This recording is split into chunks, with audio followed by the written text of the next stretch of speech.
We go to great lengths to provide safe, clean, reliable, and affordable water service to our communities. Our testing shows that the water we deliver to your home or business meets all state and federal requirements for lead.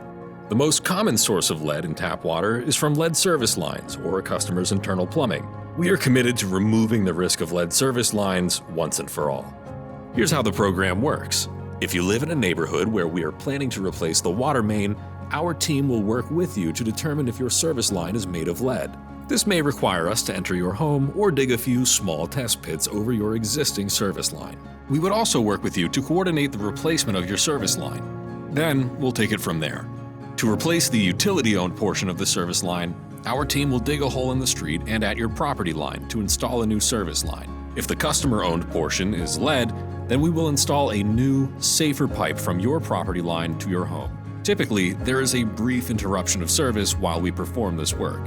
Once your line has been replaced, we'll give you instructions for flushing your plumbing and water sampling so you can continue your normal water use. We have a long history of providing community solutions, and that includes addressing lead service line replacements for your health, safety, and peace of mind. For more information about our lead service line replacement program, please visit our website